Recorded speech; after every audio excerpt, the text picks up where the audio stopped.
IVM. TFG Interviews is an IVM production, and you can also check out their other awesome shows like The Seen and the Unseen, hosted by Amit Verma, where he discusses topics related to economic policies and its impact on our society. You're listening to TFG Interviews.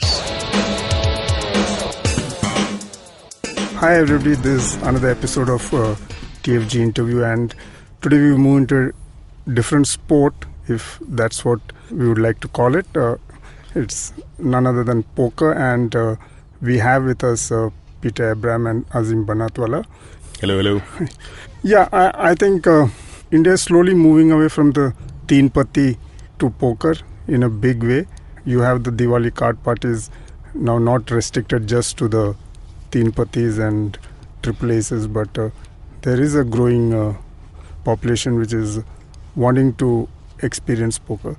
Peter, would you like to add something on that? No, I think it's been pretty obvious for the last many years now that people, especially the younger people who are in this country, we love playing cards. As a nation of people, we love our card games. And the younger lot of people, and even Azeem and I have discussed this in the past on our show, that the younger group is definitely more keen on playing a game which has more skill and a lot more mental, challenges. Yeah, a lot more mental challenges associated with the card game. So poker is really becoming a lot of people's first stop in terms of playing a card game, and for a lot of people it has now become a source of their livelihood even. So it's really catching on fast. Yeah, and especially in like Diwali parties and all of that. I mean, teen patti and all we used to play like when we were kids, and after a point I think people just ran out of variations to make in that game. Yeah, we ran out of guns, AK-47, AK-56. We're like, okay, Luger, now we have no more guns left to make games out of. So, way too many Joker games. So we just had to move on to something else. And I think that for any player who has even a slight amount of a serious intent while playing cards, that luck factor, of teen patti is really no fun. It's all about the size of your wallet and not the size of your brain. And it's the absolute reverse in poker, where you can actually win with a poor hand or so-called bad cards. Right. Yeah, that actually brings us to the skill-based game, which is it's not a huge controversy, but it's been resolved to some extent. I think still the courts are deciding in some states about whether it's skill based or not. So can you throw some light on what aspect of it is skill based, so that people who are getting into this know that they're playing a legal game rather than... See, as far as like you mentioned, the courts, the Bangalore High Court has called poker a game of skill. So has the Kolkata High Court. There are a couple of cases that are in the Delhi and the Ahmedabad High Courts as well. Now, as a game of skill, it has been classified even by the West Bengal government, or in their legal books, it does define it as a game of skill. So that's the legal side of things. Yeah. As far as playing the game is concerned, if you're over the age of 21 and you walk into a casino which is offering poker, that's perfectly fine. You can absolutely do that. If you're playing a game with your friends at home, that's fine too. It's... where you start making money off of hosting a game that, things get murky, and that's when, you could fall into trouble, because that entails running a common gaming house, which is pretty much not allowed in most legal books across various states. That being said, a lot of people have, when I say a lot of people, I mean people in the government, are realizing that they can't close their eyes to the fact that, gaming exists in our country.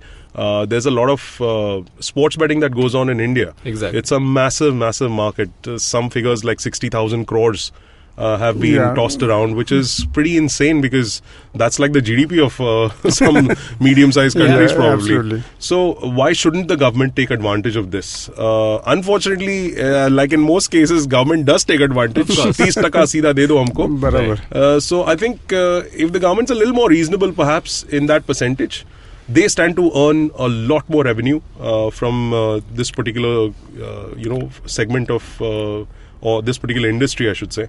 And it's good for the player as well because he ends up getting more of his winnings. Because I also think that because there's a whole perception, because traditionally we've all grown up playing like Teen Patti and like for several centuries. True. People just associate that any card game is automatically gambling. Like it's not. This is obviously there is a certain level of skill involved. There's probabilities that you have to calculate. There's a degree of psychology that is involved in sort of sussing out your opposition and all of that. I mean, by that logic, all sports are pretty much a gamble. Like the IPL is a gamble, right? You pay whatever millions of dollars for I think it's a gamble for the owners as well. Exactly. Yeah. So here we go. Yeah, because a guy who you pay top dollar for can suddenly not be playing well, and that. Okay, but that's it's all a gamble. And a top edge can get you the game. Yes, absolutely. basically. Yeah, but where can I legally play poker if I have to right now? So I can go to the casinos in Goa, yes, which is offshore. Right. Yes. In Sikkim. Yes. Yes. Any other place? If you wish to play poker specifically, you have live venues in Bangalore. You have live venues in Calcutta. Mm-hmm. You also have a few places in Ahmedabad and other places across the country as well. And more states there are petitions filed for more live clubs to be opened up in other states as well. As far as online is concerned, there's a whole huge set of options that are there. You can play online at a site like thespartanpoker.com. Okay. You need to be 18 years and older to play this game online. And yes, you should be holding a PAN card and you have to have a bank account based in India, because that's how the transactional situation will happen in case of your winnings. And yes, everything that happens on these online sites, at least the bigger ones, your TDS certificates, all those things are taken care of by them. Okay. So as a player, the hassle of playing online is far, far less because you have more platforms. I mean, Azeem himself, on his way here, he was playing on his mobile phone because you have these kind of platforms that are available. So whether you're traveling from Bandra to Borivali in a car, you can just while away a few hours by playing on your phone. So are there any states from where I can't log in on? Specifically, most recently, of course, Telangana has said that, there has been a mandate that says that online gaming for money is a problem for players in that state. So Telangana definitely. And besides that, you have Assam and Orissa. So these are the three states where players who are based out of that state, who are residents of that state, will not be allowed. If I am in that state and I log in, I won't get access, or how does it work? So if you are, let's say, in Assam and you wish to log in, you can. There's nothing stopping you from doing that. Because I assume your papers suggest that you're from Bombay, which is the case. Correct, yeah. So that's not a problem because you are not a resident of that state.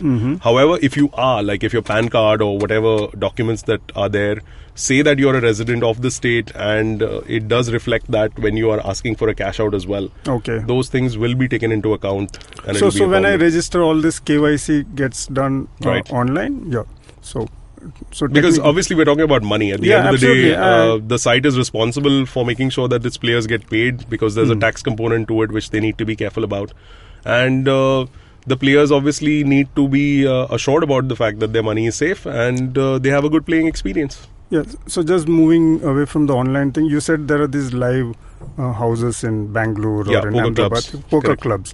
So you need to take a certain kind of license for that, or how does it work? I'm not exactly sure about the legal requirements, but I assume the local laws have a certain amount of documentation that needs to be done before these clubs are able to operate. And whatever the local, I'm not obviously from Bangalore, so I'm not exactly aware of the paperwork involved. But yeah, there are, I'm sure there are some compliances that they need to follow. So it's actually spreading, so I don't have to fly down to Goa to play now. Not at all. No. You can whip out your mobile phone right now and play poker if you wish to. That the online thing. See, you're old school, man. I know you want to like feel the cards and chips in your hand.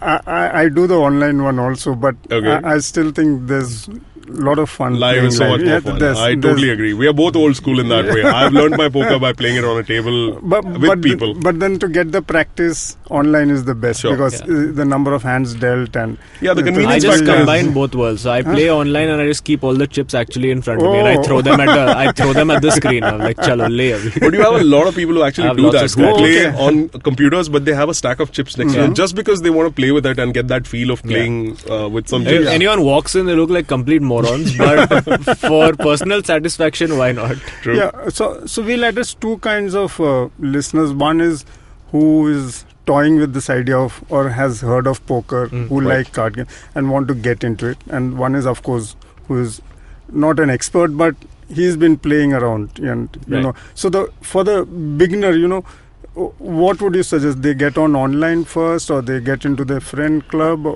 Again, it really depends. I have noticed with the younger set of players that they are more keen on the online side of things. It's the first interaction that they usually have through free-to-play apps like Zynga on Facebook. Okay. That's their first experience, you know, as far as playing poker is concerned.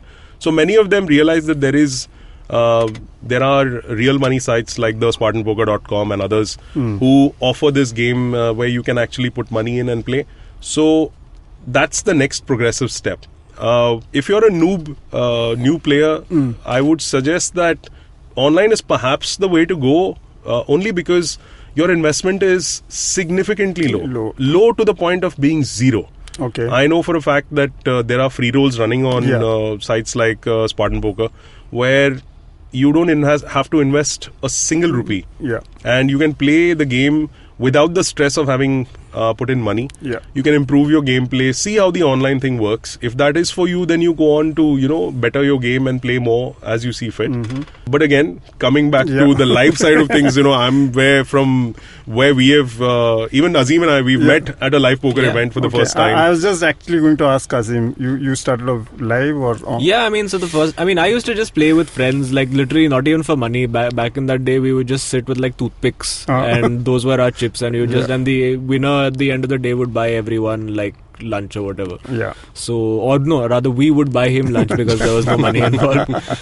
But yeah, that's basically what it was. And I went to one of the IPC events to play and mainly to write about it at that time because I was working for a magazine. And yeah, that's where poker. I keep calling Peter Poker because that's the dynamic that's working. P. Abraham. Poker Abraham. There's a lot of people who have stored my number as Peter Poker. So yeah. But yeah, that's where it started for me as well. And I think for most people, even I in college was into the whole Zynga poker thing because it's just you have imaginary virtual chips. You're not playing with real money, so you get to sort of get a rudimentary understanding of the game, and then you take it forward and you say, okay, then you think after playing that game, I have skills and it's amazing, and then you go and play with real people and are like, oh, I know nothing about this game. So coming to the skill part, so would you advise a newcomer to start reading up, studying books? I mean, it's a huge thing.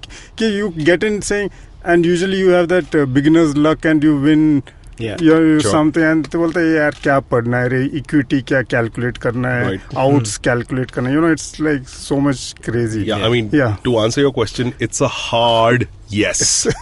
Anyone who has aspirations of learning, well, it's not just confined to poker. If you want to get better at anything in life, absolutely, you should be in a position to learn about it, understand it properly, and then go on. Poker is fantastic as a social game. I enjoy playing it with my friends. We're just there to play for fun and have a good time over the course of a few hours.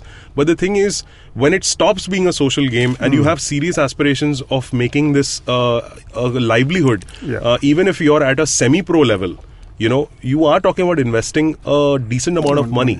So if you are a businessman, for instance, you wouldn't be stupid about the money that you're putting into your business. Right. So that is the kind of approach you need to take to the game. You have to be serious about the fact that this is a business for you. You are waking up at 9 a.m. in the morning and going to your office, working hard through the day and come back home at 6 p.m. That's how you approach poker as well. It's your job. You need to evolve continuously. You need to get better at it. And so we live in perhaps the most technologically advanced era of the times. There is so much so much information that's available out there. At the click of one button, you will get a million poker books that will, no matter what your skill level is. You could be the guy who's just learned the P of poker today, or you could be someone who's won a bunch of bracelets and who's sitting pretty with millions of dollars. But the learning should not stop. It should always be on, because the day that stops, you stop evolving as a player, and that's the end of it as far as your growth in this game is concerned. So you see that kind of a transition happening within the Indian market? Absolutely. Absolutely. The Yeah. younger kids are just, there's only one word for them: hardcore. The guys who are serious about the sport, they have done everything from reading books to seeing videos to joining paid subscription sites by these foreign pros who are really well known in their field. They have taken up coaching, and these coaches don't come cheap. They charge you like anywhere from $50 to $500 an hour of coaching. Wow. That is not cheap money at all to spend. But the fact that a guy is putting that kind of money in, and these are kids, these are 22, 23-year-old kids who have a passion for the sport and who are really serious about doing something with it. And so therefore they are investing that money, that time into themselves and trying to make a go of it. And this year we won our first ever World Series of Poker bracelet at the in Vegas. It's a monumental achievement for a market that is so young. It's less than a decade old. And for one of our boys to go and win it, it's unbelievable. Absolutely. I think the interest is growing, and I'm sure that's why you guys have also got into the podcast Mera Kaam Poker. And, yes. The amazingly named Mera Kaam Poker. I think it's a beautiful name. Well, at least Naveen, our producer, will be extremely happy after the tane that Azeem keeps marrowing on every show of us. I think Azeem shouldn't complain. He's totally dependent on good lines, for us. And he had better. And I can point out some worse lines than this. So, Mera Kaam Poker works, I can tell you that. So and actually, what we talked about, if it's going to be a profession, calm, to calm hai, whether it's True. you need to get into that. And the reason why it's Mera Kaam Poker actually is because, in addition to talking about the various aspects of poker, which is, from everything, from like the basics of what poker is, how it's evolved in India, about the game, like famous players, like where it figures in pop culture. We're also talking to, in every episode, poker pros. Okay. From India, guys who have been in the game, playing the game successfully, made it sort of to a very high or elite level, and their insights. Not all of them are like hardcore pros. Many of them have a regular job and they're doing this on the side. So it's an interesting perspective of these kind of people. And we've got guys who are coming and talking about like things like game theory and like the whole psychology behind poker, stock trading. Stock trading, and how people in the stock market make excellent poker players. So it's about poker, but it's also, it's very accessible to the average listener who just wants to just learn a little bit more and just have a fun listen for a while. That's mainly our that's what we're looking at. See, I think it's coming at the right time, because like you said, a lot of players are getting serious about it. Right. Like I used to play Diwali 3 patti, now it's only poker. And they just want to play poker, but they also want variation चाहिए बीच में, poker में एक poker नहीं Omaha 6 card देंगे सबको, so everybody has some 10 options, Well, hopefully there are not 10 people who are sitting at the table, because we'll run out of a deck. No, it's utna calculation आता है. They know that 42 cards, so 7 guys with 6 cards each. My God, it as much as you just put the money in, that's about क्या it. होता है, let's see what जो happens. जीता वो जीता. बस.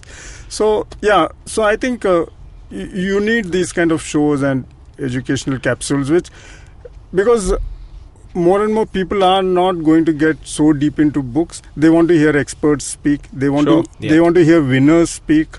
You want to pick up a tip or two from somebody who is actually played at the highest level. Well, hopefully we'll do a better job than a movie like Casino Royale. Yes.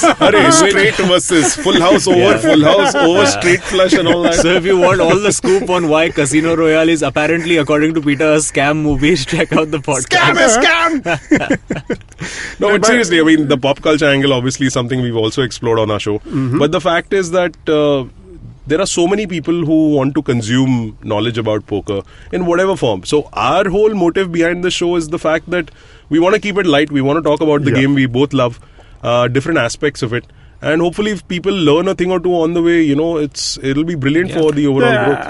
And I see a lot of probably questions coming in and it becoming an interactive show because people want to ask. I would love that. Yeah, if that would happen. Yeah, if people are going to pay $500 per hour for they coaching. might as coaching तो जहाँ से भी free मिलता है ले लो यार. Of course. We are here to serve. Yeah, so I think it should be a great show going ahead. Yeah. Thank you. Cool. Thanks. Okay, guys, those who are wanting to move to poker from the Teen Pattis, this was Azeem and Peter who catch their show Mera Kaam Poker, and that's if you really want to move into being a professional poker player. Thanks, everyone.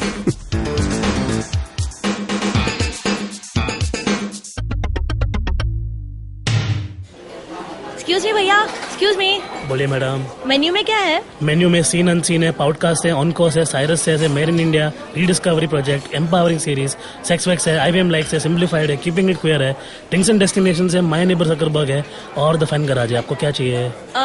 एक बार repeat कर देंगे क्या? Repeat नहीं करता हम. आप जाओ IVMpodcast.com पे और सुनो ये सब, या फिर डाउनलोड करो उनका ऐप. सब आपकी उंगलियों पे.